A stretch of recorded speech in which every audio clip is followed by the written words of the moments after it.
நான் தன்னம்பிக்கை பேச்சாளராக உலா வருகின்ற பொழுது எனக்கு நிரம்ப பிடித்த அருணிமா சின்ஹா பத்தி நான் சொல்லுவேன். அவளை கசக்கி போட்டாங்க ட்ரெயின்ல, எதிர்த்தா 4 பேர் தாங்க முடியல, கீழே விழுந்தா.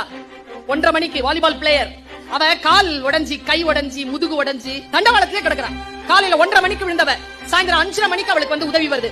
நடுவுல இன்னொரு ட்ரெயின் வேற அடிச்சிட்டு போகுது, முதுகு தண்டு முத்தமா இல்ல.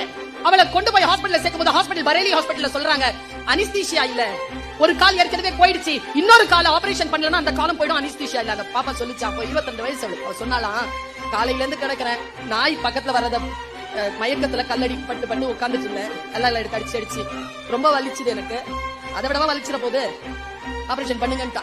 அனிஸ்தீசியா இல்லாம ஆபரேஷன் பண்றாங்க. அடுத்த நாள் 10:30 மணிக்கு தான் அனிஸ்தீசியா வருது. கொஞ்சம் நினைச்சு பாரு, அந்த ராத்திரி அவளுக்கு எப்படி இருந்திருக்கும். அவ அந்த துக்கத்தை கடந்து அனிஸ்தீசியா வந்து 3 நாள் தூங்குறான். 4வது நாள் எந்திரிச்சு எல்லாரையும் பாக்குறான். அவங்க மாமா வர சிரிச்சுட்டே சொன்னாரா, என்ன எவரெஸ்ட் ஏறலாமா? உடனே அவ சொன்னால, என்ன கிண்டல் பண்றீங்க?